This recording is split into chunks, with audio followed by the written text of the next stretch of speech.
Hi there, welcome to Cocktail Mode, the podcast where me, Andy, and my good mate Dave talk about a retro game and try and link it to a cocktail. Today's game is the masterful PS1 CaRPG Gran Turismo. Dave is swearing at me through his camera. Dave does not like the term CaRPG. It's so contrived. It's awful. So yeah, more of that in just a bit. So we're doing this because you were playing Gran Turismo already. I have never played Gran Turismo 2 to any proper degree. I played it a little bit as research for this, and promptly turned it off and went back to Gran Turismo. Wow. I didn't like it. Something about it didn't feel right. I don't know if it's the emulator I was running on just runs it worse than it runs the original, or just it didn't feel right. The music was wrong. It's indescribable. I can't even think of a suitable metaphor for it. I don't know. It's like if you're a big FIFA fan or Pro Evolution, usually you've got that 1 year that you loved. Yeah. Or Football Manager is a great example of it. There's that 1 year when you always, whatever year it's up to now, you always go back and you think, that's the year it was for me. That was the perfect year. Football Manager for me is 2007 because it's the best West Ham squad we ever had. You got Canio in it. It's the year after we lost the FA Cup to Liverpool. We've got a really good squad, but it's also it's one of the best versions of the game at that time. It's before they brought in like a lot of the press stuff and the really fine detail shit that sort of ruined the later series. There's a level in these things where it just suits you, isn't it? I've mentioned before. Yeah. ISS Pro Evo 2 is like the perfect football game for me because it's at that point where it is, it's got some detail, but also it's still quite arcadey, and it's a really good, perfectly, for me, suits me really well. I mean, there isn't a single way in which Gran Turismo 2 isn't better than Gran Turismo. I wouldn't know. I've not played it enough to find out. Yeah, but this is what I mean. It's like, it doesn't matter, does it? I probably am completely wrong. I don't care. I think the only thing in a technical or measurable way, if you like, about Gran Turismo 2 that isn't as good as Gran Turismo is the frame rate is a little less consistent. Oh, okay. Is it trying to do too much? Yes, because it's they upped the details level on the background and probably added a few extra polygons here and there. Made the lens flare better. They added more lens flare, if possible. Yeah, exactly. They added real lens flare instead of just 6 white diamonds in increasing size coming away from what might be the sun. Oh, good old PlayStation games. They were obsessed. Yeah. Best lens flare on the PlayStation. What do you reckon? Oh, that's a bloody good question. I think you've got to go space. And you've got to say Colony Wars. I think Colony Wars was great at it. Yeah. It was very much of the aesthetic of the game, wasn't it? It's very much part of it. Well, it's a very important thing if you're in space. What, the sun? Yeah. It's kind of important. That way. So you've not played Gran Turismo 2 really at all? No, I played it very, very briefly recently on the emulator that I'm using, so not original hardware, not original copy of the game. And it didn't seem to run as well. It didn't feel right. Basically, I couldn't be bothered to start a new game because the Gran Turismo game that I've got, I'm quite a way into. I'm doing quite well on. And I've got all the licenses, loads of good cars. And I just thought, I'm not enjoying this. It's really weird because Gran Turismo I absolutely fucking loved. I played it to death. Yeah. And when the second one came out, I just never bothered. Did you not? I must have bought my Dreamcast at about the same time.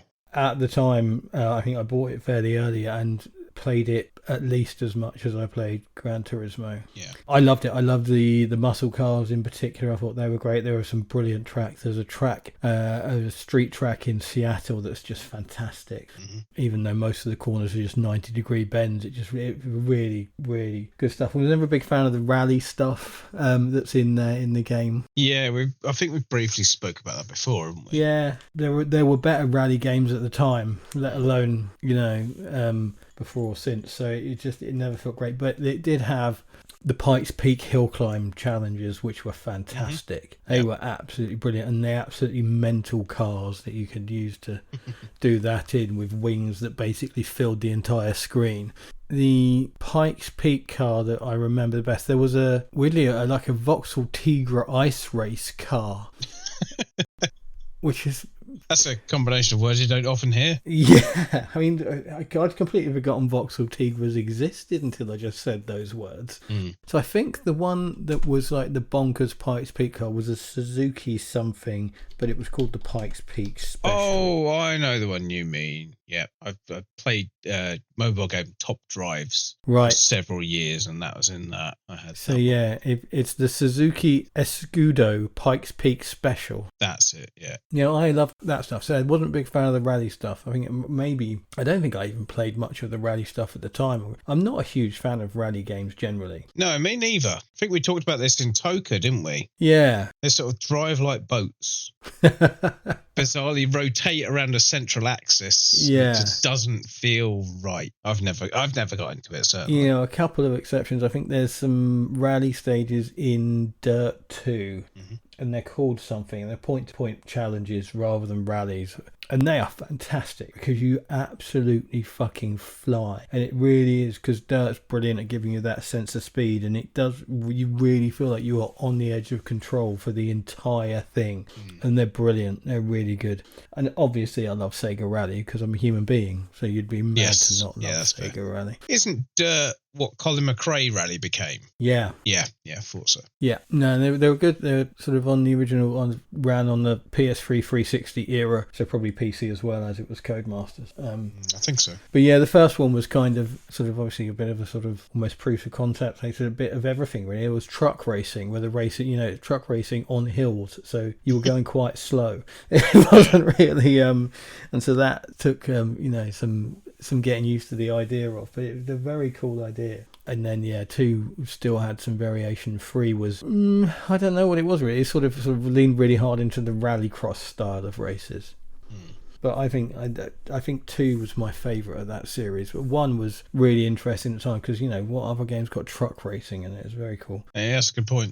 I think I've got one of them. Never played it. They're good games. Have you got some specs and information for me on Gran Turismo? The basic specs for Gran Turismo are developed over 5 years, which is not a short amount of time for a game at that point in time, by an in-house section of Sony called Polis Entertainment, P-O-L-Y-S. I think it's pronounced Polis, not Polis. Oh, okay. Well, it became Polyphony. Yes, Polyphony Digital. In between the Japanese release of Gran Turismo and the European release, it became Polyphony. So as far as I'm concerned, it's Polyphony, because that's all it's ever been for me. Main guy, director, ultra genius behind the whole thing is a guy called Kazunori Yamauchi, who's still in charge of it. He's still running it. Really? All these years later. Yeah, it's still the same guy overseeing everything, in charge of all of it. Probably not as hands-on involved as he used to be. But yeah, I think that's probably part of why it's still going. Yeah. It's the kind of thing that if the main person involved in it was to come away, don't think it would maintain that level of quality. I'm sure Sony would find a way to squeeze the pounds out of it without him, but it wouldn't be the same, would it? I'm sure they would. Initial release for Japan was December the 23rd, 1997. I mean, that's cutting it close for the Christmas market. Probably doesn't matter so much in Japan. I don't think they're really big on it, other than having KFC. Yeah, apparently so, yeah. But they came out in Europe and North America in May 98, and I'm pretty sure we both got it fairly quick.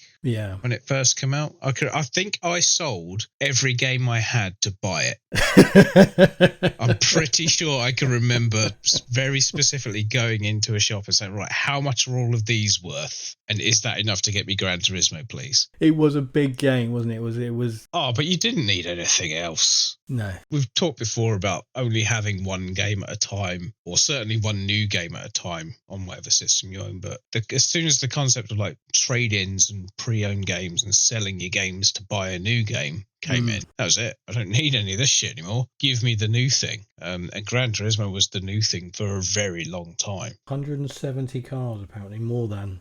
I mean, there's a lot of versions in there. Oh, yeah, absolutely. There's a lot. You don't need any more than one Sylvia, really, because no one's ever going to fucking drive it. I mean, how many of the 74 different types of Nissan Skyline do you need in your garage? Mm-hmm. Yep.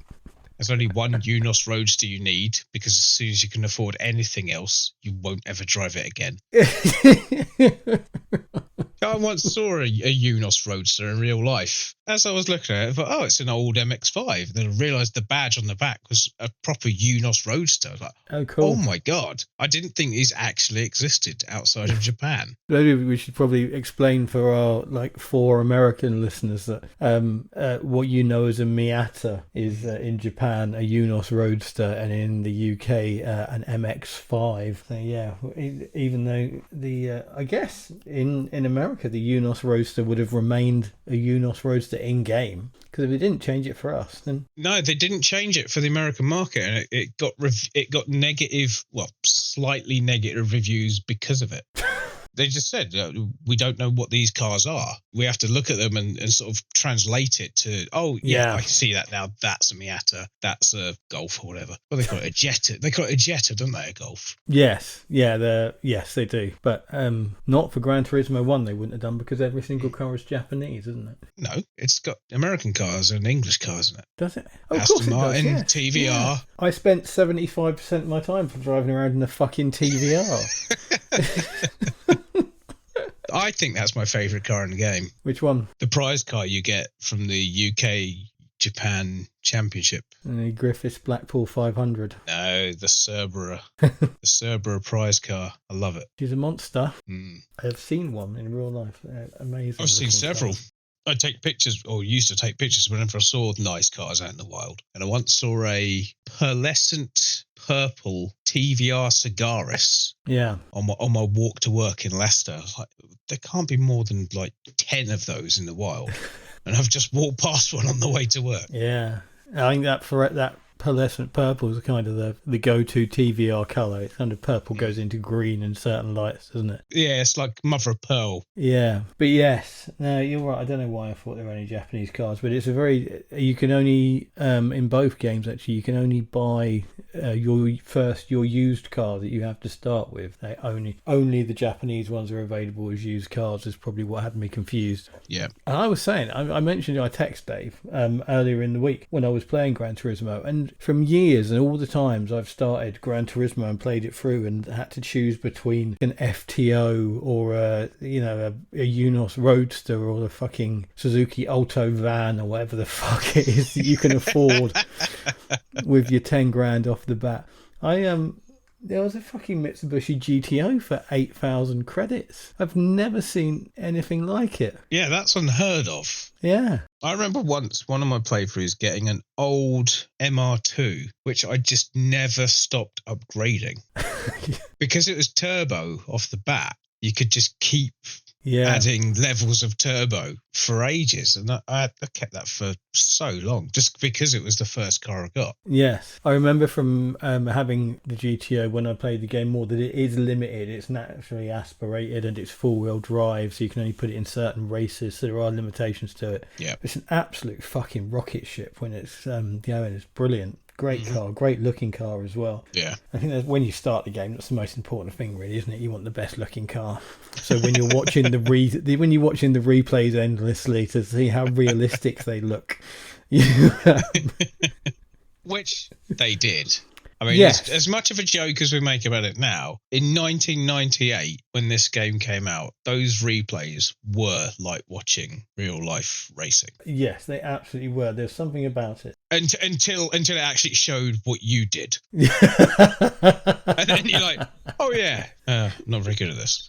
No, it's really interesting to look back now and see it with modern eyes and think. And it's one of those things, it's probably hard to believe you weren't there, but this was, as far as we were concerned, as close to watching a video of yourself in a racing game or driving a car, even though, all the windows are blacked out on everything and all the light effects are somewhat faked. It just looked incredible. It just, and it was, I think a lot of it was down to the way the cars moved and the transfer of weight and the suspension, because nothing like that really existed before, did it? Certainly not on consoles. You say about like making notes for an episode. Yeah. I made a mental note of like weight distribution and momentum. Yeah. to be the big thing that made this game what it is, because it's feel. Yeah. The car feels like it's moving around Yeah, like a real car, which no car had ever done before in any game before that. No, I mean, I don't know about PC games. I don't play a lot, as you probably should know by now, but I imagine that somebody will tell us that there were PC games doing it long before Gran Turismo. But in terms of console games, there was nothing at all like Gran Turismo. Nothing even wanted to be like Gran Turismo. Everything was arcadey and wanted to be fast, and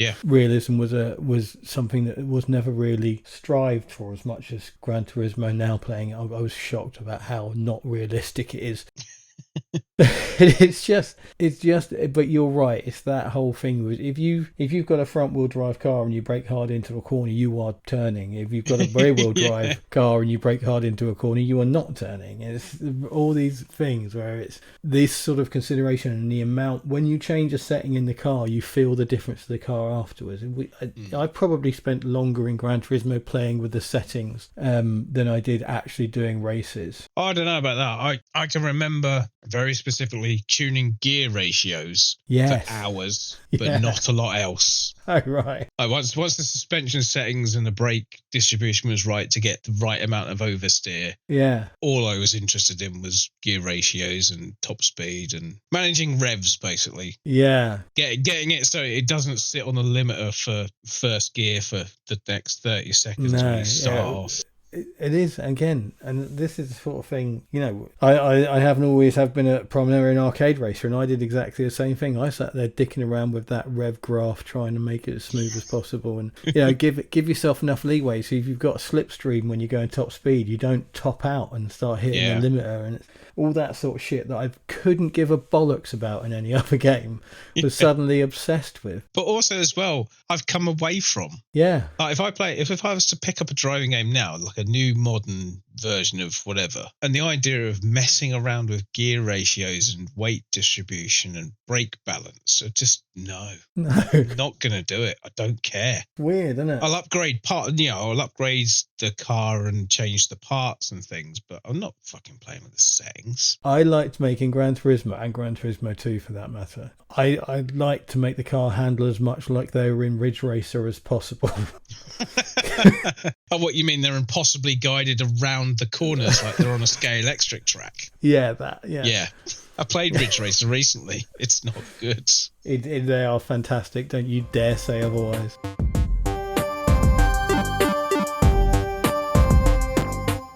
What I did find interesting about Gran Turismo, I think there's a thing, I don't know how conscious it was, I imagine very, having played, I tried to get into, when I had my VR makes racing simulation games easier. I don't know why, just something in your brain works better. I was playing, I think it was Project Cars in VR, and I was better at the game in VR than I ever have been playing it with a controller or even a steering wheel, whatever. So I can't use racing wheels and pedals, probably because I can't drive. When you've got a VR helmet, there's something about how you see, I don't know, with the track, whether it's the racing lines, whether it's just apexes on corners or something, or how you appreciate the speed, I don't know. But for some reason, I was better at it. So I played it a bit more and sort of learned there's a point where you run out of grip and the car turns around in a circle. Gran Turismo, when you get to that point, the car just judders a little bit and you lose lots of speed. It's like you feel the speed getting scrubbed off because you're going too far.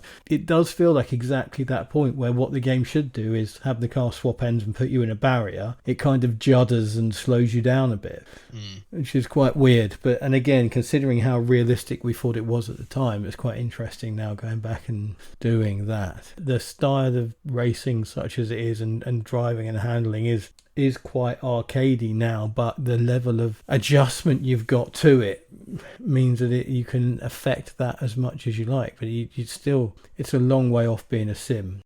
Oh yeah, I don't think you could ever claim it to be a simulator. Even when it came out, it was a good attempt, but like you say, there would have been people on PCs playing actual driving simulators who looked at it and went, that's cute.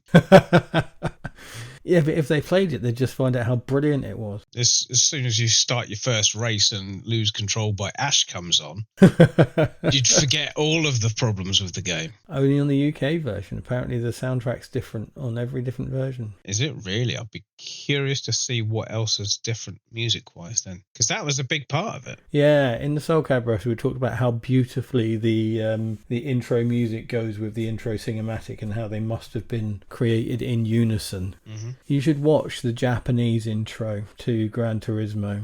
Oh, okay. Because it's not Soul Blade levels of synergy, but it's very sort of along those lines. It does the music they've got, which is, it's Japanese, so it sounds like something they've nicked off an RPG, but it does work really well. And, you know, you put the two side by side. And I mean, to be fair, the intro music on the fucking, the UK, the Euro versions, the fucking Manic Street Cleaners, who I can't stand, so I don't care what the other version are. But it's the Chemical Brothers remix of a Manic Street Preachers song. Yeah, I still have to listen to that twat whining, don't I? But yeah, it's so yeah, the soundtracks, and it's apparently for a few, certainly in the second one. I've done an apparently, that was early. But yes, in the second one as well, the music's different in different versions, which I think I can understand that. I think, yeah, there's something there, isn't there? And I think, I mean, as much as, you know, I'm sure all those car licenses aren't cheap, so by getting a bit of licensed music in as well, might as well make it try and hit your demographics in the various places. I don't know off the top of my head, but I'm pretty sure if you look at the artists that are used for those versions, I bet they're all signed to Sony Records. It's just a guess. Just a guess. Just a guess. But if you're going to get some music for your game and you're Sony and you own a record label, I'm just saying.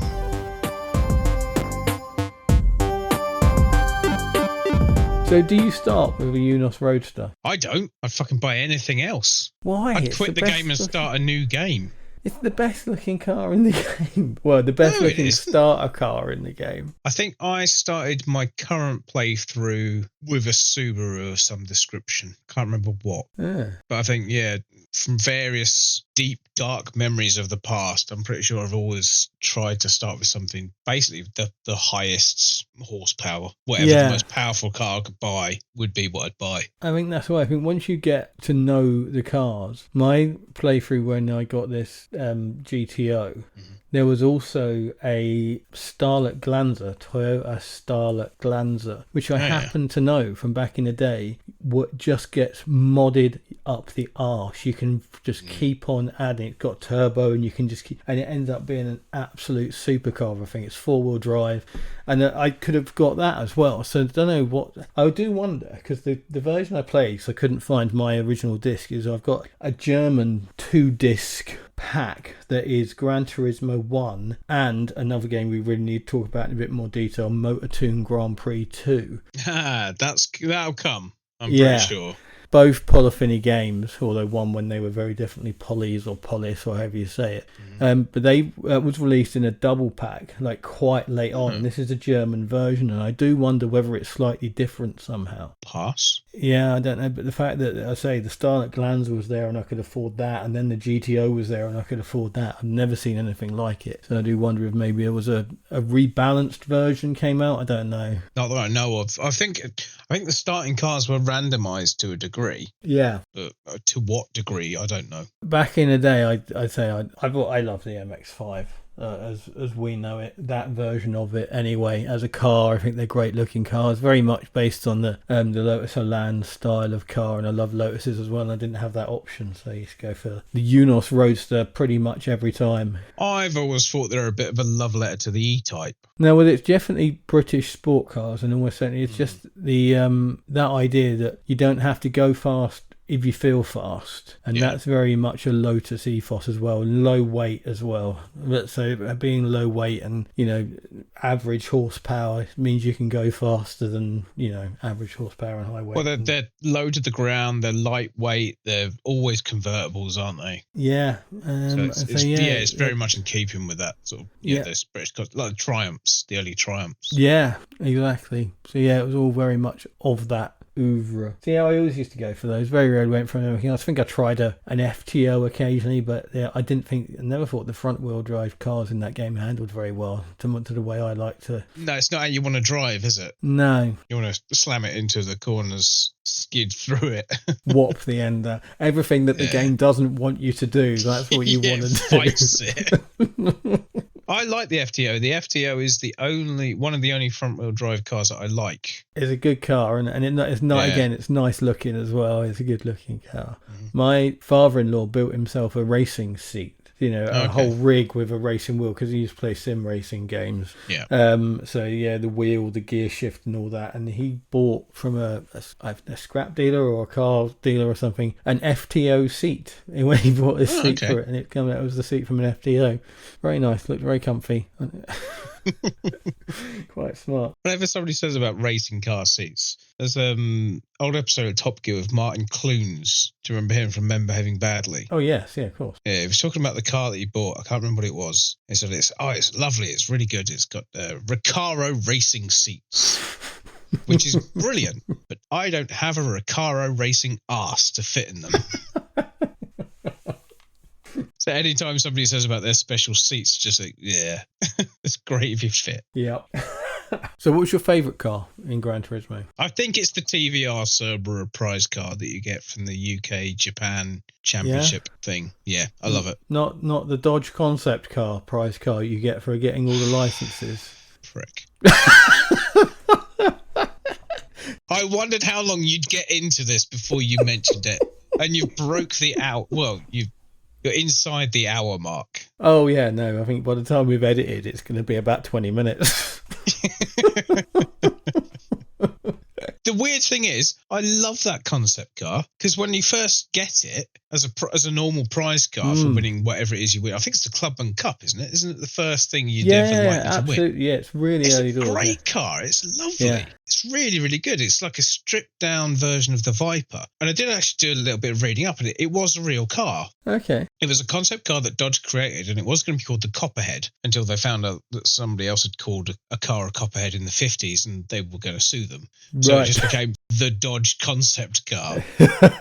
But the idea was to be a sort of stripped down, cheaper version of the Viper with, I think it's a slightly longer wheelbase, a little less power, sort of more comfortable interior to be more of a sort of weekend run around than going to kill you on a track car like the Viper was. And it ended up never coming out, obviously. Yeah. So it really only exists in Gran Turismo. And when it's upgradable, it's great. I really like it. There's a lot you can do with it. If you're unfortunate enough to get all of the gold trophies on the B license tests and get it as an unsellable, unupgradable gold version. Fucking thing. How long did that take you, Dave? Weeks.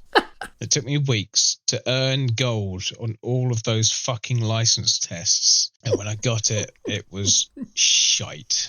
So that's another thing that took me, because I played it from scratch. I found a memory card with nothing on it and played it from brand new. And that first license is really easy. And I forgot how easy it is. I got I think I only took. No, but I mean, I guess they don't. It doesn't want to be a barrier to you getting into the game, I suppose, does it? A lot of people didn't like it. They were expecting just this, turn it on. Here's a car, go race. They expected an arcade game. But also, there's arcade mode. If you do want that, you can just play in arcade mode, which I did twice in my entire life. There's only one reason to play arcade mode, and that's to play in the 1960s Corvette that isn't in the main game. Is it not? Nope. There's a 1967 or 68 Corvette Stingray, which is one of my favourite cars ever, and you can only drive it in fucking arcade mode. Wow. Because I remember playing it, but it's in Gran Turismo 2. But I remember a guy I used to work with, Robert, going around his house and playing Gran Turismo in arcade mode 2 player. So I remember that car. I never put that together that it wasn't in the game. Mm-hmm. That's interesting. I was always really annoyed by that. Yes, great looking car, that. That's fantastic. Yeah, really cool. But yeah, coming back to favourite cars in the game. Yeah. The TVR, I think, hands down, is my favourite car in the game. But I absolutely love a brand new, unmodified in any way, Dodge Viper. Yeah. Because one of my favourite things to do in that game is the unmodified car. The normal cup, it's called. The normal cup. I absolutely love that. You do it in a Dodge Viper. You've got just enough power over everybody else that you're never really going to struggle. But also it handles beautifully. Yeah. And because you can't mess with it, you can't ruin it, which is what you end up doing with most of the other cars. Yeah, absolutely. You put on all this power that it can't cope with, and it's all kind of asymmetrical because you've upgraded the engine but not the steering or the suspension. It can't cope with the speed. The brakes aren't good enough to cope with the speed you've given it. You've decided that good tyres are a luxury you can live without. Yeah, that's it. Yeah. Or you've put all this power in it, but the gearbox can't be adjusted to cope with it. So it over revs for the first minute of every race.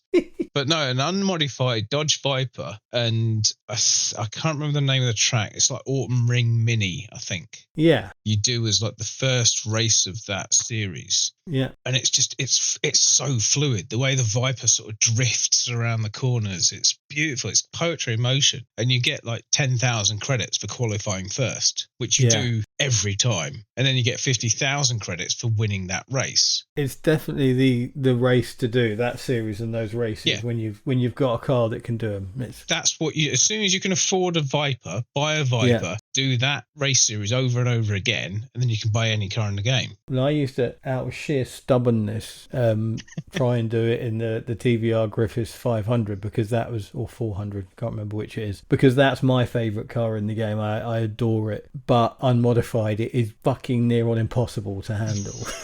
You put the power down and you are going in circles. It's the one car in the game they decided not to fucking handhold you on. It's like, you know why, didn't you? Because the TVR Griffith was handmade in Blackpool. Yes, that's why it can't steer. Beautiful cars. Well, again in real life, one of my favourite cars. They're just my neighbour's got one. Yeah, very, very loud. Very, very annoying on a Sunday morning when he revs it for 3 hours, but lovely car. Absolutely lovely. So I used always to get the TVR. I think there is a Blackpool. There's a car called the TVR Blackpool in it, and you can get it in Macau yellow. And I used to get it every single time, and that'd be what I'd do the normal cup in. But yeah, it was not a smooth gliding round the curves experience in that. It was a fucking hell. I've got to stop. I'm going the wrong way. Back's pointing where the front should be, and everyone's going past me. But yeah, that little track, Autumn Ring Mini, looks a bit like an amoeba, doesn't it? It's like it looks like it should be a figure eight, but it isn't. Yeah, funny little shape. It's like a shrunk down. It's like you put Estoril in a tumble dryer and shrank it down. But yeah, that series is because I mean I'm going to use it. We're going to go there. That's where you grind for your levels, isn't it? Because this is a CaRPG. This is what it's all about. And again, this is Gran Turismo is another one of these games that in all sorts of ways I really shouldn't like. Yeah. I don't like realistic driving. I don't like grinding. I like things to be about player skill. Not the weird thing to say in Gran Turismo, but the character skill, I guess the avatar level, and that's what it is. I mean, it's, Dave hates the term CaRPG, so that's why I keep using it, but it really is. You don't, a lot of the time, I'm sure, and there's always exceptions, isn't there? It's like when we talk about, I'm going to get Dark Souls in before you do, Dave. One of the reasons I don't like Dark Souls is because you have to, a lot of the time, it felt to me like it was more about leveling and abilities and things that the avatar had rather than your own. But there are people out there who play it without leveling up at all and beat it. I've seen hitless level 0 runs of those games that absolutely destroy your theory. Well, I don't think it does destroy the theory. The average player will never do that. Exactly. And I'm sure there are people who can go into it, because I go into a race on Gran Turismo and finish last and go, right, new tyres, racing flywheel, get that on there. Whatever's cheapest. Yeah, the CPU, we'll get that on there as well. But I bet there are people out there who go, right, I need to adjust my racing line and my entry speed, and I reckon I can do this. And I'm sure they can. But there is an element of that. You will do that as well without really thinking about it. Because that's one of the things that I always really loved about Gran Turismo. There's the two things. There's upgrading the car and there's getting better. But also as well, tuning the car to suit how you want to drive it. Yeah. I think is as important as what the car does. But I think you've hit the nail on the head. It's about making the cars drive how you drive, or how you play, basically. Or how you want it to go. Yeah, because I always, and I remember now, you make the rear stabilizer very stiff and you put the brake bias towards the back rather than the front, then you'll get a nice amount of oversteer and be able to correct it as well. And, which basically means you can brake too late, basically, scrub off all your speed, but then you can change your gear ratios so you've got a shit ton of acceleration to get you out of that hole you've just dug yourself. And that's what the game was about. It's about making the cars behave the way you expected them to rather than how they wanted to. And I think that's the thing that was so new and so special about the game.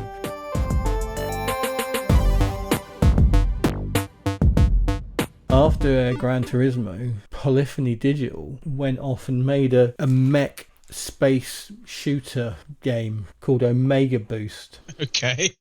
I've never heard of this. Omega Boost is utterly brilliant. Yeah. It is probably, when it comes to hidden gems in inverted commas, one of the best. It's everything you want from an arcade shooting game, but in a 3D space, an open 3D space. So you're a mech and you've got, auto lock on missiles and you're flying around in that sort of Colony Wars style, but very much more arcadey than that. It's kind of like you take a rail shooter kind of things, like Res or something like that, where you've got the lock on and you've got all that, but then you give it that 3D space and real feeling of speed and real bombastic audio. It's just brilliant. Really, really great game. And yeah, hardly anyone played it. I've never heard of it. I have it somewhere. Well, in my box of PlayStation games, that's where it is. It's got a cheesy as fuck full motion live action FMV intro. Yeah,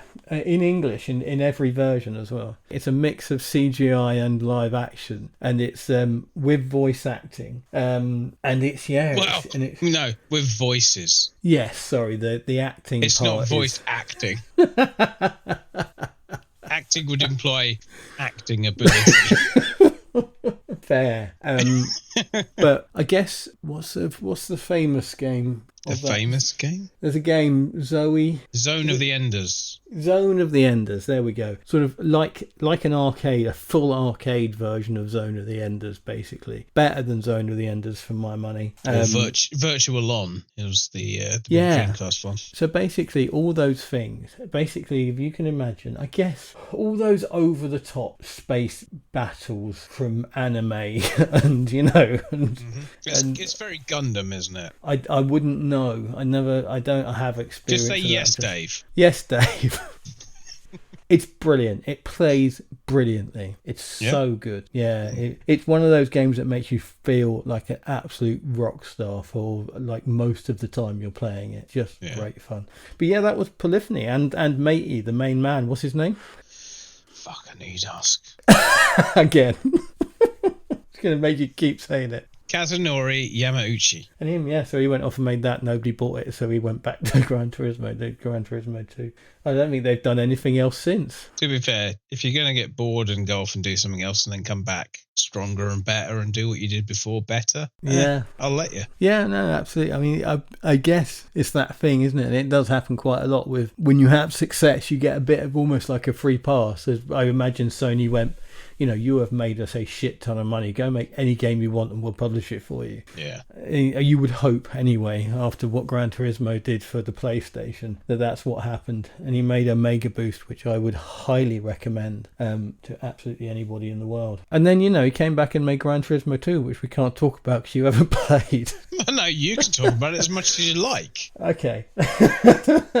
They don't have my favourite version of the TVR Griffiths in it anymore, so that was annoying. I did play it enough to look at the list of manufacturers, list of cars, and I did want to play it. That's the main thing. I looked at a lot of they had Lotus in there, so the early versions of the Elise are in there. Yeah, which I really wanted to play, and it just didn't run very well. And I don't know if that's a limitation of the emulator that I've got. well, I think as I said, I think in game it doesn't run quite as well as Gran Turismo, but I don't remember it being sort of noticeable to the layman. Really, there are some bits where it's clearly chugging a little bit if you've got to a point where you can see all 6 cars in front of you and you're supposed to be going very fast and you're not quite. I think that happens more in Gran Turismo 2 than it does in 1, but I mean that's right. About it. Other than that, it looks better. I think it handles better. I think in terms of feeling, that whole feeling, as you say, that inertia and almost like feeling the suspension and all that sort of thing, and there's, I think all of that stuff is better in Gran Turismo 2. I think what you probably experienced was the fact that you've played so much Gran Turismo that the fact that it was a bit different, that's what you didn't like, and that's absolutely fair. That's not a criticism at all. I mean, it is sometimes when you are so used to something different, even if that different is technically better, it's still different, and it's quite hard to get your head around sometimes. So let me tell you what else you're missing in Gran Turismo 2 while I try and remember what quite a bit saying. From what I've read. Yes, I mean the sheer abundance of cars. I mean it even with the same, the S version of a car rather than the VR version of a car and all that sort of a thing. I think there's over 700 cars in Gran Turismo 2, and yes, a lot of them are Nissan Skylines, but that's Sylvia Cubes. Yeah, God fucking hell, how many of those bastards?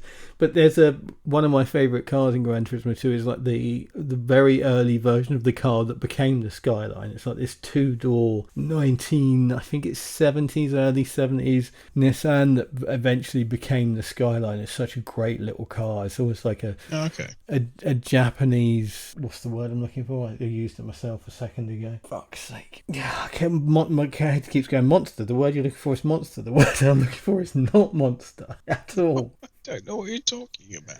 What's a Plymouth Barracuda? Muscle car. Fuck me. What's a Plymouth Barracuda? The racing Barracuda, the one with that really pointy nose. I know. That's just... No. I'm just saying that's in Gran Turismo 2. That's another thing you're missing is that car. You can completely pimp out a white Dodge Challenger. Yeah, and it's just, it's got the original Mini in there, which is a hell of a ton of fun to drive. Was the Shelby Cobra in the original Gran Turismo? No. Yeah, so the Shelby Cobra that you could do the racing mode thing on, when you get to the point of the car where you can turn it into a racing car. Racing spec, that's it. Oh, it's a thing of beauty. A thing of insane power and great beauty. It's got this big sort of T-tray spoiler on the back, and the shape of it just looks absolutely fantastic. And obviously it's bonkers fast as well. So you're missing that. I fucking hope so. But now you're missing that. There's, again, so much. You're not, as I say, I mentioned before, but I don't think you're really missing the rally mode. I think it was a bit of a misstep. I think it's unnecessary and not great. But I think it was just because games were starting to do that sort of, or because of Gran Turismo, really, starting to do that more content rather than, trying to diversify and trying to add more things. And I guess they thought they had to try and do that as well. But it didn't really work. I never really enjoyed the rally things. It never felt like you were actually doing rally driving.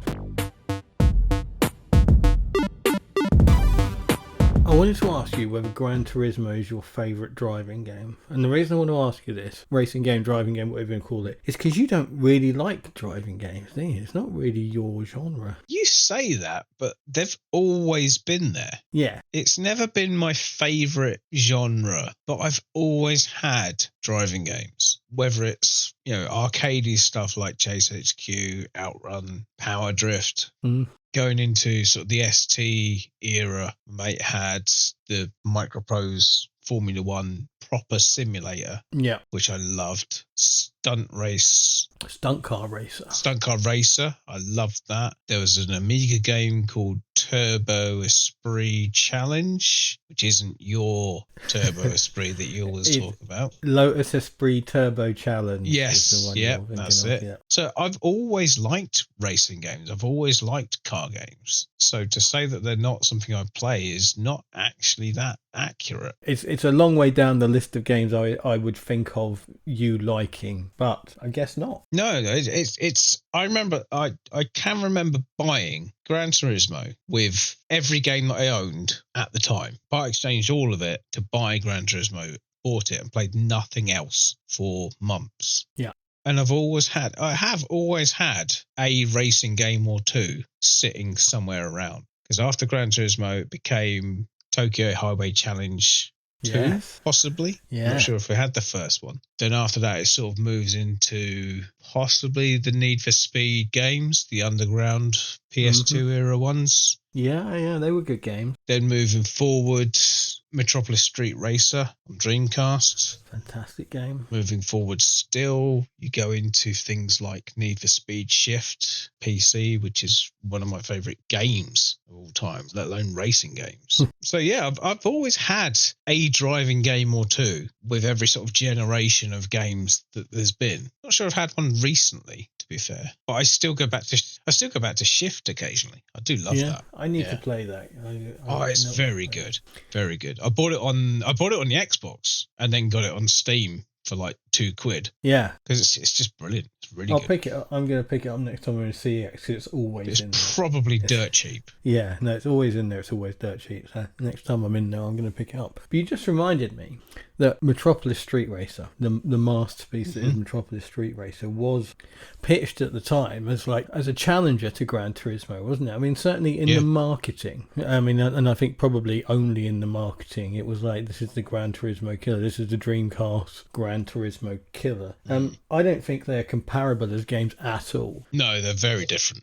Metropolis Street Racer is like almost 100% an arcade game. Yeah. It's not about how fast you drive, it's how you drive fast.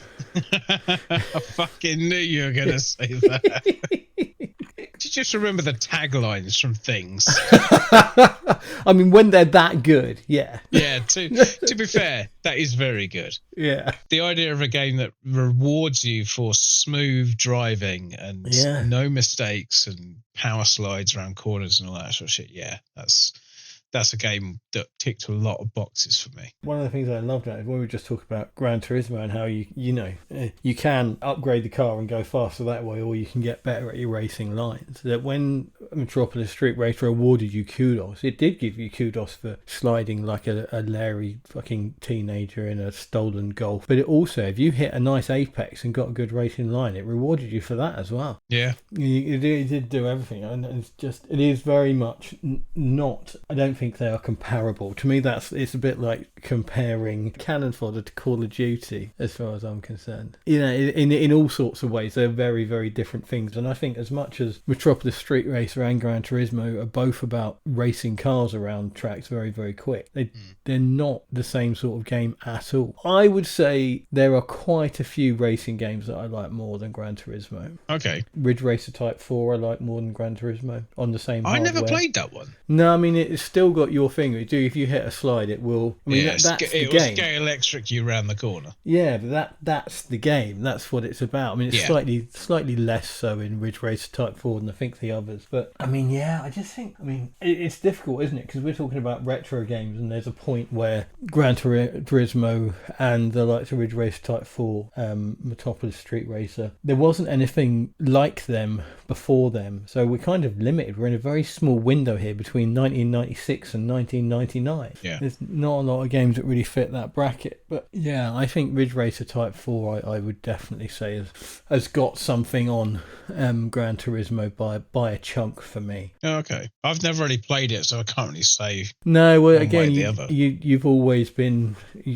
sort of put off by that control, haven't you? I remember even at the time you were saying you didn't like that thing. I don't know whether you're slightly misguided or misremembering, but you don't get completely guided around the corner. You're put into. You do. No, you're very much put into a state that it's almost like a gravitational pull takes you in the right direction. But if you're going too fast or you don't turn hard enough, you're going to hit the wall. There is a thing there, but it is that drift state is what you need to get around those corners. Yeah. If you try and do anything else, it's not going to work. But that's that's the game. That's how the Ridge Racer games work. That's how you play them. I mean, Ridge Racer Revolution was called Ridge Racer Revolution because people were playing the original Ridge Racer and basically going around every corner doing a 360 spin through the corner, and that's where the Revolution name comes from. But yeah, it's completely fun. But yeah, I just think I really do like Gran Turismo. I love everything it did, and I certainly at the time it absorbed months of my life. It's one of those games, and there are very few in my life, but there's one of those games that I remember waking up early and playing before I went to work. And there are very, very few games that I've done that with. This is the big difference. This is where how you play a game and when you play a game changes. It's the difference between getting up to go to school and playing a game for 20 minutes or getting up for work a bit early and playing it before going to work. And calling the in PlayStation is that point for me, pretty much, I think. Oh, absolutely. Oh, we're talking about other racing games, so we should choose this point to go back to Motor Toon Grand Prix 2. And 1. And indeed 1, yes, which never made it out of Japan. It was one of those games, you know, one of my hipster games. I had it before it was cool, before anybody was talking about it. I just must have picked it up in a shop, seen it, and liked the look of it, and just bought it. Mm-hmm. But it's fantastic. 2 I've never played. Sorry, 2 I have played. The first one I've never played. I've seen some videos of it, and it just looks like... rough. Yeah, it looks like a half-finished version of Motor Toon Grand Prix 2, basically. It's like most of those games. It's the blueprint, it's the uncut gem for the good product that comes after. Yeah, no, absolutely. And it's but yeah, Motor Toon Grand Prix 2 is just fantastic. It's, you know, it's an arcade racer, character racer as well. It's kind of like Wacky Races, isn't it? That's a good comparison. Yeah, there are all different characters in there, different cars, and it's all handled differently. And it's very much like a real racer in terms of, obviously there are weapons because it's that kind of game, but in terms of the physics and the way it controls and all that, it's very much grounded. You know, it's very much, this is almost like a recreation of a real environment you're guiding your car through. It really does feel like that, and racing lines will help you and things like that. It's very, very cool. In case it wasn't clear why we're talking about this, it was made by Polyphony before they were Polyphony. And Dave, what's his name again? I knew that was coming, you prick. Kazunori Yamauchi. That's him. He was very much the man in charge. And you can tell that there's something about this game. You can tell there's something special about it. There's some brilliant physics things. I remember dicking around with it. One of the characters drops bombs, and I remember piling up bombs in one spot on the track with him, just amassing these bombs and then burning around the track and then coming around and hitting them myself. And it would launch you like through the top of the game. Do you know what I mean? Absolutely fucking flying. And you would eventually come down again. The physics in this game were, I think this is what I'm trying to say about with the racing lines and that. There was some very real, very sort of considered physics in it that you wouldn't really expect from a game like that. And very special. But I think what the most interesting thing about it, looking back at it now, is that by completing certain things, you unlocked special game modes. And there was a tank battle game. Shoot the tank. Yes. Basically, yeah. And there was also it was like battleships, basically battleships, but with 3D models and with animations when you and all that. And you can play all of these via link cable. So if you had 2 versions, which is incidentally why I have this weird Gran Turismo Motor Toon Grand Prix double pack, is because I wanted a second copy of Motor Toon Grand Prix to play link cable. Oh, yeah. But the thing that is like, holy shit, you can really see it, is that it's called Motor Toon Grand Prix R, and rather than the cartoony characters and graphics and that, it's like a NASCAR and like a Formula 1 car racing on their own around these tracks. I think it might be 60 FPS as well. I think they might have, because it's just one car and the track's quite simple. wow. But the handling, especially I remember on the NASCAR, and that exact thing we were talking about with Gran Turismo, where when it brakes, you really feel it like move under the inertia of you braking and lean into the corners and all that. It's just incredible and so weird being part of this cartoony, kart racery, like weapons racing game, that this is a thing. But you can really see, and if, as you say, if Gran Turismo was being made for 5 years, then it was clearly being made at that point. There was clearly some stuff from early Gran Turismo they squeezed into that game. That's the obvious link to be made. Yeah. Is that Motortoon Grand Prix and Motortoon Grand Prix 2 were the latest iteration of what Gran Turismo was to become. Yeah. With this sort of chibi, cartoony skin attached to the cars. So as they get to the point where they think, right, we're nearly done with the real game, let's put that in as a demo at the end of this cutesy game that we've made. Because they pitched the idea of Gran Turismo to Sony, and they said no originally. Yeah. So they started designing and building Gran Turismo, what would become Gran Turismo in like 92, 93. Christ. And they pitched this idea, and they said, like, this is the idea we've got, is very much a realistic racing simulator idea. And they're like, no, we don't like it. Okay, we'll go away and we'll come back with a different game next week. And they came back with this completely new cartoon skinned version of what they'd already made. And just basically, like, we've made this. You didn't like the driving simulator thing, so we've made this cartoony driving game that you might like. Yeah. Sony promptly published it. Yes. And they said, yeah, we kind of like that. Can you make a sequel? Like, yeah, we'll start working on that straight away. I love that idea of a development team within a big company like Sony can just go unnoticed for years. Yeah. And be making something that turns out to be something as important as Gran Turismo. Yeah, absolutely. I will just, before we finish that thought, as I understand it, the way that conversation actually went was, yeah, we like this. Can you have it ready for launch day of the PlayStation, please? Which is why the original Motortoon Grand Prix looks so shit and rudimentary, because it wasn't finished. Yeah. And then they went, oh, can we have a sequel? And they said, do you mean, can we finish the game that we started?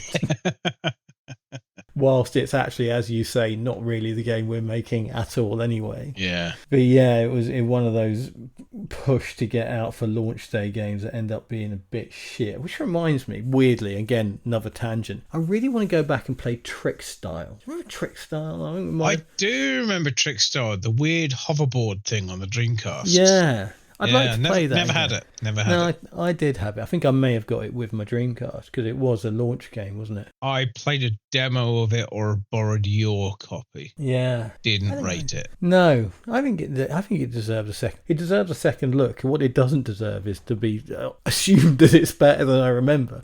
The second look might make me go, oh yeah, this was shit. Yeah. What you need to get is a copy of Red Dog. Yes, I fucking forgot about it. I've been buying games as well, as you might see. For anyone who listened to the previous podcast, yes, I did buy Doom for the Jaguar.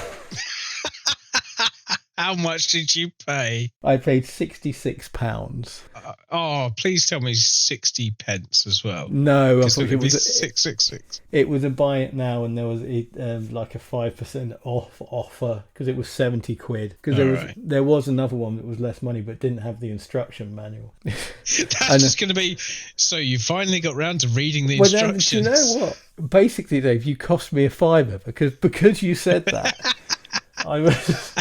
I was like, I want that manual, because normally I'm not that fussy. I like a box, but I'm not that fussy about that sort of thing normally. But I want that fucking manual. It's not going to be in that version now, though, is it? Probably not. No, it'd be very po-faced and boring.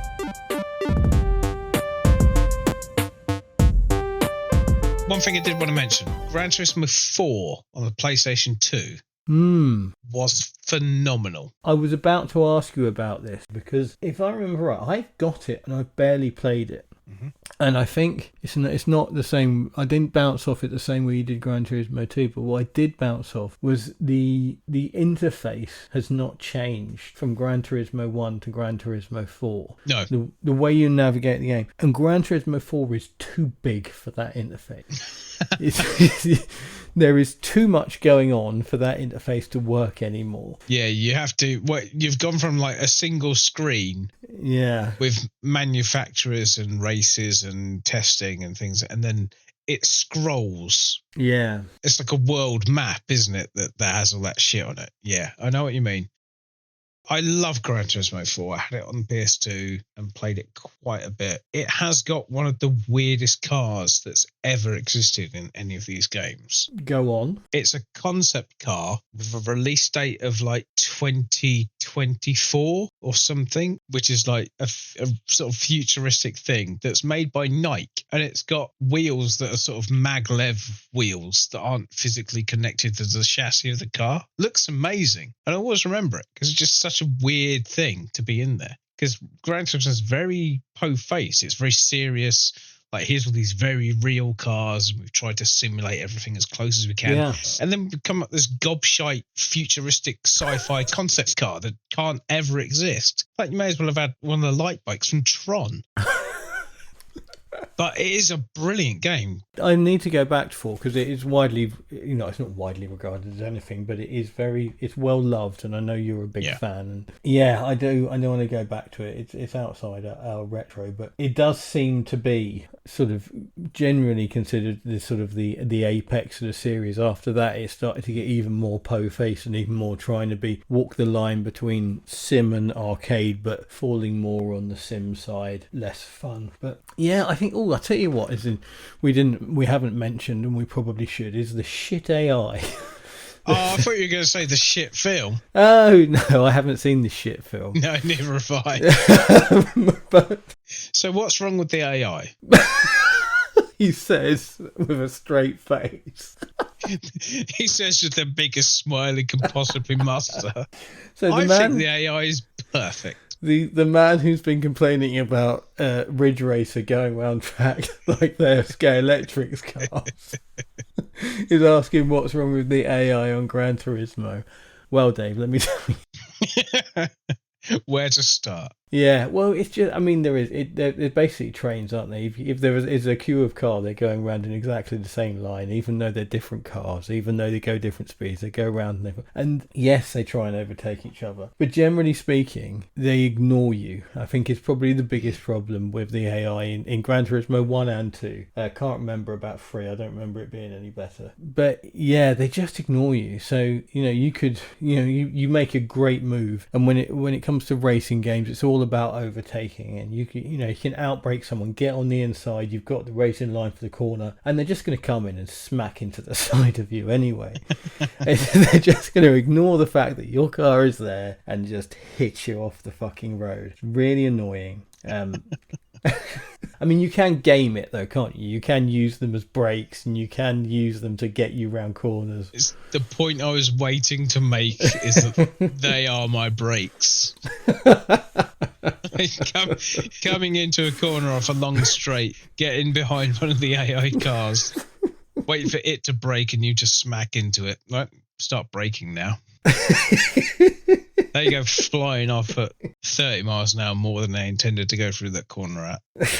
Or you do the sort of side swipe into them and push them off. Yeah. One of the things that always bugged me, and it would have been lovely to have had it, but I know for a fact that a lot of the car manufacturers said they wouldn't allow their cars to be in the game if they could be damaged. Yeah. I remember it at the time, it was part of the sort of review blurbs that came out. So you can slam into a car at literally 200 miles an hour and it'll just move. You'll hit it. There'll be a noise to say that you've hit it, but it will just move away from you effectively. And it was a thing with the Toka series, wasn't it? They made a big deal out of their cars could get damaged and Yeah. all that sort of Yeah. thing. And it became, because that was a rival. The Tokyo series was a rival to Gran Turismo in a way, that in that it was a driving game that existed on the PlayStation at the same time. But it came out before. Tokyo came out first. The first one did, but they were kind of side by side because there was two, and then there was World Touring Car, wasn't there? So,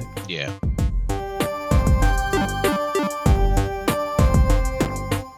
tell me about the drink you've chosen for today, Dave. I had two. Okay. Because I found one on a blog that takes movies and pairs them with a cocktail. Oh, fucking hell. Brilliant idea. Why we didn't think of that, I don't know. But it's called the Martini Shot, Movies and Mixology, which I just thought was worth a mention. Yeah, hello to you people. Because he seems to basically do what we do, but with films. No, I tell you what, I'm going to give him a link in the things. Just fuck it's it. martinishot.blog. But he made a drink that sounds vile. So I couldn't pick it. It's called Champagne at the Podium, and it's got like an ounce of gin, half an ounce of elderflower liqueur, half an ounce of lemon juice, half an ounce of simple syrup, 2 ounces of coconut water, top it off with champagne, and it's got half an ounce of red wine float at the top. Ooh. And it's just thought, no. Looks great. Tastes like shit, I'm pretty sure. I was all right with that. I mean, and Yeah. I was doing fine, actually. I was thinking, you know what, that sounds all right. And then you said coconut water, and then you said red wine. Yeah, I know. The thing is, you look at the picture of it, you think, oh, that looks kind of interesting. What's in that? You start to look down the list, and yeah, gin, I can take or leave, and the rest of it. And then champagne, red wine, no, I'm out. I'm out, yeah. So, yeah, as much as I wanted to do that, I've had to go for, just because it's our, not just my, takeaway story from Gran Turismo, is me grinding for that fucking concept car that I ended up not wanting and also not able to get rid of. So I found a cocktail. Is this cocktail called the Albatross?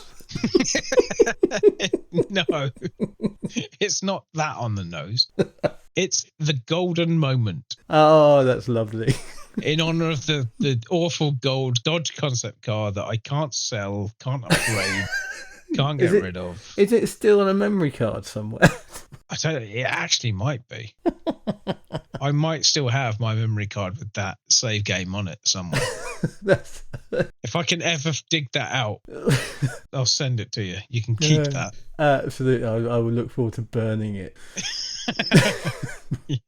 But this isn't actually a bad sounding drink, I've got to be honest. It's 50 ml of Bacardi Gold Rum, 25 ml of Pedro Jimenez Sherry, or Sherry to anybody else. Right. 15 milliliters of special ingredient number 1. Ah, what's your special ingredient number 1? In brackets, see above. And it just says, special ingredient number 1, cola syrup. Why not just fucking write cola syrup? So that would be like if you've got like a soda stream, right? So the cola flavour syrup. I can only assume you put like a pint of Coke in a saucepan and heat it up until half of it's gone. Because that just sounds horrible. Well, I just think, I think, because like in pubs, don't they? Because they have it on tap, but that's just a syrup that's mixed with fizzy water on the fly. So I imagine that syrup. Yeah, it's kind of like concentrate, isn't it? Yeah. It's kind of like squash concentrate. Yeah. Which just sounds awful. For Coke, you don't want concentrated Coke. But anyway, 15 ml of Coke syrup, 15 milliliters of pink grapefruit juice, your favourite. Really is. And then a dash of Bob's chocolate bitters. Or any other chocolate bitters you prefer. This is one of we've had these before. It's one of the Bacardi Legacy cocktail winners. No, absolutely. I mean, some of my favourite cocktails that we've had have been from this thing. I mean, I was thinking earlier about the one with you had to make it in a cafetiere and then pump the thing to infuse the coffee flavour, and I was very sceptical, and it turned out to be lovely. Was that the Decade? No, I think the Decade was I don't think that was one of because that was a competition for the release of Blade Runner 2049. I think that was a different thing. It was Johnny Walker, wasn't it? It was a Johnny Walker thing. Yeah, yeah, that was a fantastic cocktail as well, and we found some doozies. We'll have to have a night where we drink one of each of these. Yes, let's. I like being alive though, Dave. So I have to have a medical for work. Can we do it after that? Yeah. When is that? Luckily, Monday. So. Oh, okay, fair enough. So yeah, this is the Austrian Bacardi Legacy 2015 winning cocktail by Kenny Klein, a maniac bar artists of international cocktail catering in Bad Ischl. Bad Ischl. Bad Ischl? I have no fucking idea. No, don't. Sounds good, mate. I like the sound of that one. Yeah, I love the quote. A golden moment is a unique moment in life when you recognize that you have discovered something really special, like when I first tried my highly aromatic and balanced drink. Oh, like when you unlocked that car. When you unlocked that fantastic Dodge concept car that you couldn't fucking get rid of. Unlike you, by the way, I always hated that car. So imagine if I had done that. It would have been priceless. I loved that. So what did you go for a drink? I love the idea behind your drink, because obviously you're right. I don't have any other stories about Gran Turismo. Whenever I talk about Gran Turismo, I tell people about how Dave spent weeks unlocking that shit car.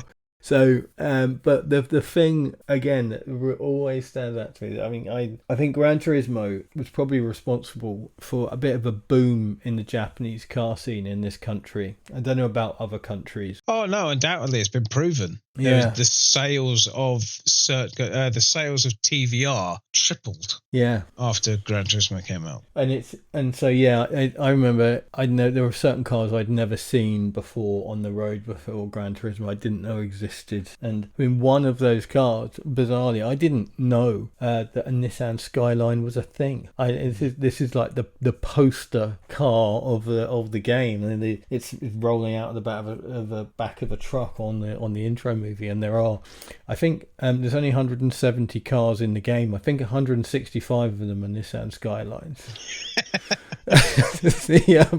There are billions of versions. Little exaggeration. Slight exaggeration. Yeah, little bit. But you get my point, which is the reason why I actually hunted out and found very quickly on Difford a Skyline cocktail. No, so this is a Skyline margarita. So it's a type of margarita. Oh, okay. Completely no relation to the car or the movie, but it's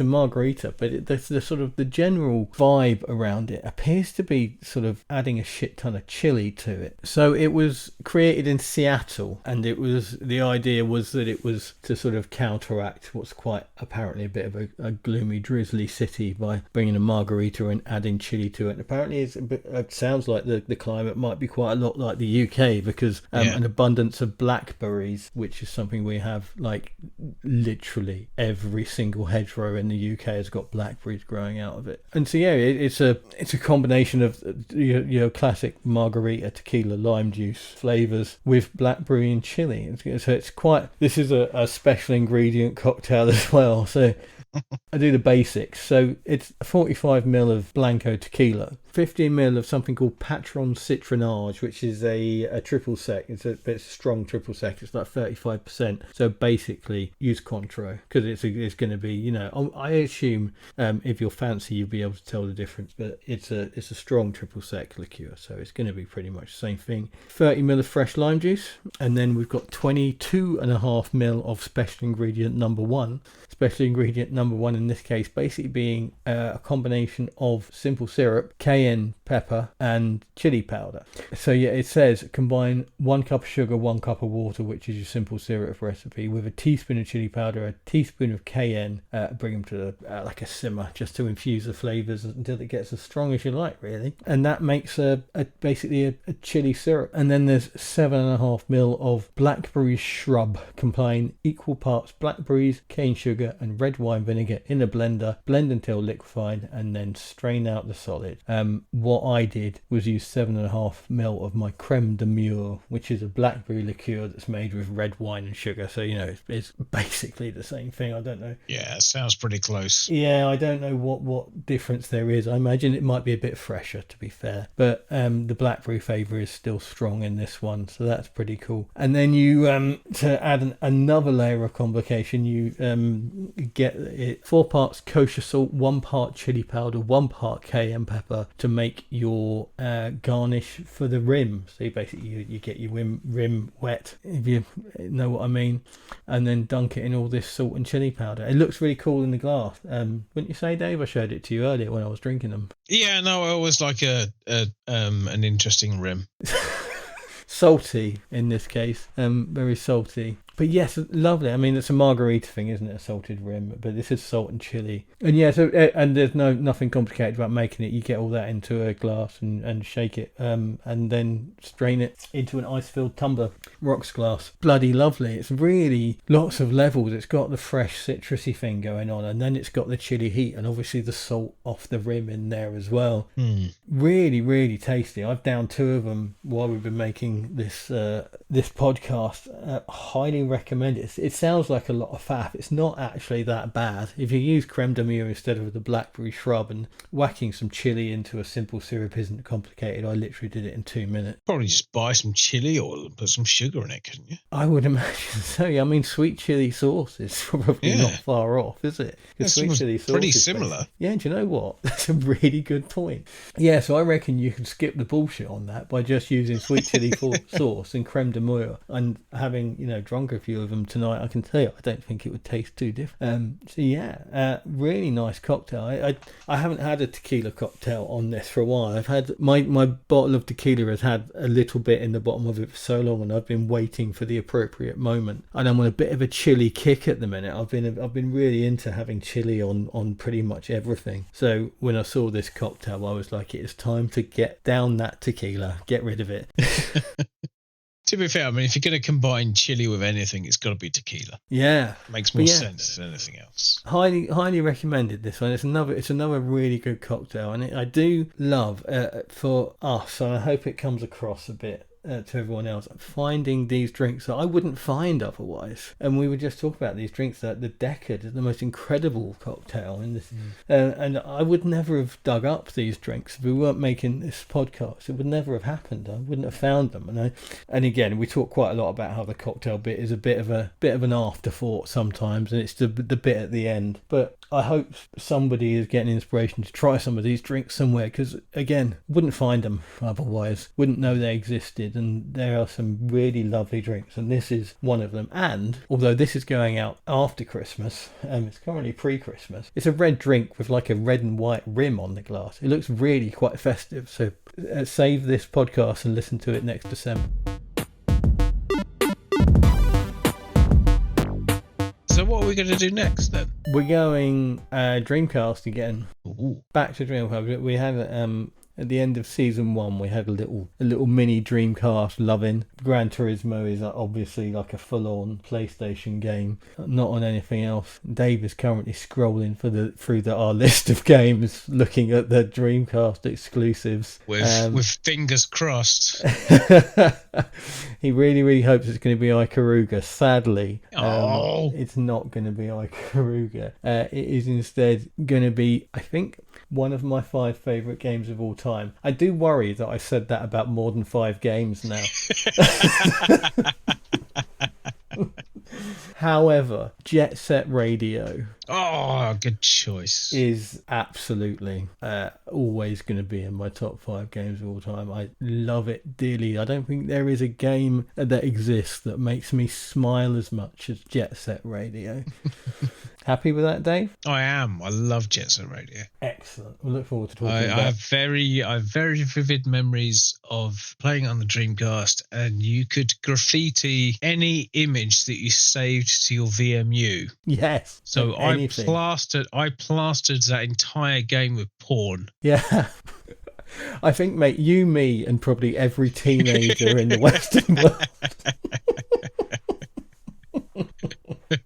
So yeah, that's the game for next time, Jet Set Radio, and that is coming up in a couple of weeks for you guys on Cocktail Mode, the podcast where gaming, like alcohol, is in our blood.